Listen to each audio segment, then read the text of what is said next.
My name is Steve Brown. I'm one of the assistant triathlon coaches here with the Eastern PA team and training group. This is the second week of practice for this particular group. We're at swim practice today, but this group is training for the St. Anthony's Triathlon, which is in St. Petersburg, Florida in May. So they're a little apprehensive. This is only their second time in the water as a group.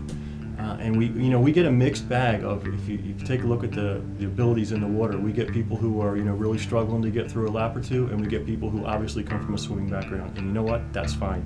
Everybody is welcome. Everybody is encouraged to participate, and everybody's going to get across the finish line. I don't care what level of ability you show up on day one with.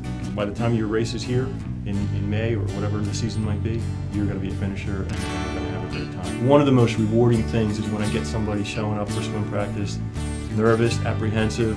They don't even want to get changed into a swimsuit and come out on the pool deck, let alone jump in the water. But when they do so, and to watch their confidence build over the weeks and over the months to the point where come race day, there's no doubt in their mind that they've got the confidence. And you get to watch their comfort zone go from like the size of a postage stamp to like this football stadium, and they're walking around like, I feel good about myself and what I can do and what I did in raising funds and awareness for blood cancer.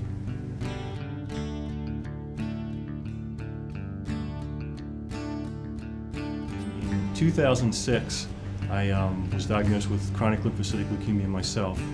I was always aware of team and training and what they did and the types of activities they participated in, because any event that I ever did, you'd see a massive sea of purple humanity everywhere you went. I always knew it was a cool organization.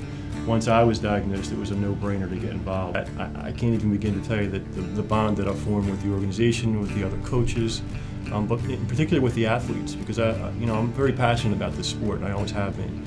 So here I am, get to spend all my Saturday mornings and workouts during the week, and email and correspond with these people, talking about a sport that I love and helping them with something that challenge that they want to undertake and that they feel strongly about.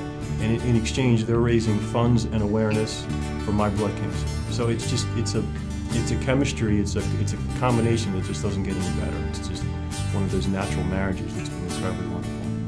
At the what we call the inspirational dinner before the Philadelphia Marathon, I told the story of how I responded, which was as positively as I could. The last thing in the world I wanted to do was to be able to look my kids in the eye and say, well, guess what? We're doomed. I have a terminal illness, and I wasn't taking that approach. And I just tried to become as positive a force as I could in the disease. Stuff happens to everybody, and it's a given. You can't avoid bad stuff happening to people. It's going to happen. What you can control are your choices, what you do, how you react, how you respond. And the mere fact that something goes wrong, that you experience a crisis or a disaster or a death or an illness, that doesn't have to limit you or define you or create who you are. What does define who you are is how you react and respond to those situations.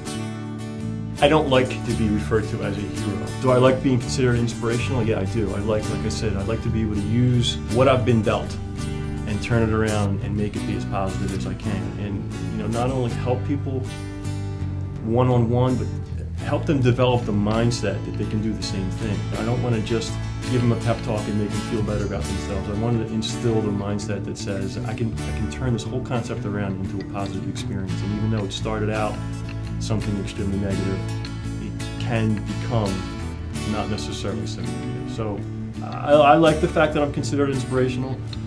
If we could change the term hero, I would rather do that, because I don't like using that in the same sentence. But I understand the spirit that it's intended, and for that I'm grateful for it.